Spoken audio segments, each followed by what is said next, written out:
ready? Rally up. Rise, rise, rise, rise, rise, rise, rise, rise, rise, rise. God bless everybody. This is Jonathan for Rise Ministry. Let's dive right into today's video. This screenshot was sent to me by a brother in Christ. You know who you are.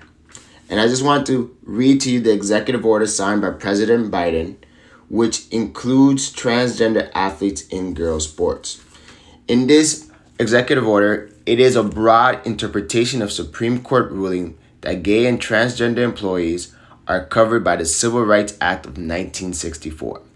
In this interpretation, it makes it clear that gay and transgender people are protected against discrimination in schools, healthcare, and the workplace, and in all other realms of American life.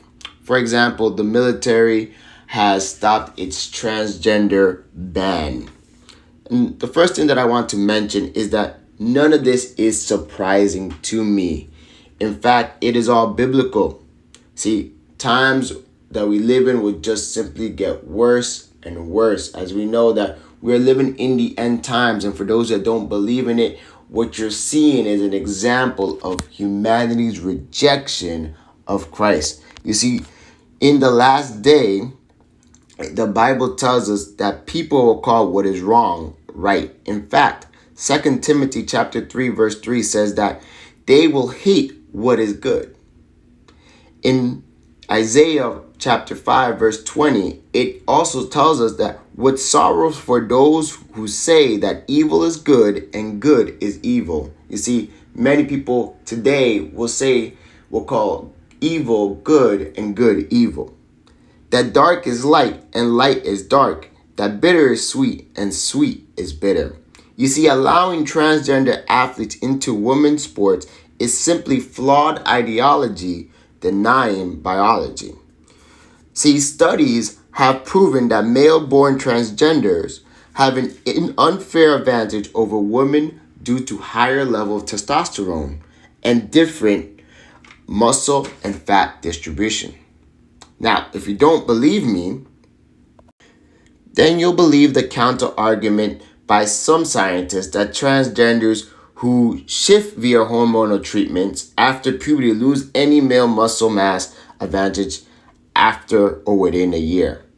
But to show you that that's not true, a lot of these scientists haven't met Hannah McCartney, which is a 31-year-old transgender athlete who weighs 220 pounds. I got these screenshots from Google.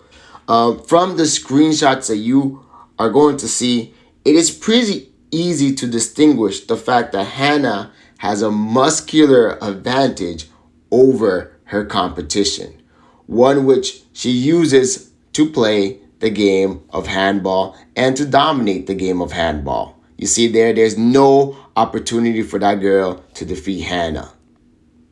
So this is a case of blinding oneself to reality to fit an ideological principle. Why is this happening? Well, God foreknew it would. Man for the longest time has tried to become God, to try to improve upon his own creation. As science has improved, the more farther we have moved from the image of God. So instead of us improving, we have actually distanced ourselves from perfection. I know for some, my thoughts on the matter may be considered transphobic. I understand. However, I can assure you that I am not. You see, transphobia can be defined as a range of negative attitudes, feelings, or actions towards transgender people or transness in general. Usually, it results in anger, fear, hatred, violence, or discomfort. Truth is, I feel a sense of empathy for those who are struggling with their gender identity. And I implore you, as I do to everyone else, to come to the feet of Jesus. In him, you will find a new identity as a child of God. Hey, I go help him get up. Said if he ever need help, hey, it's my place to step up. Hey, if my people need help, hey, I go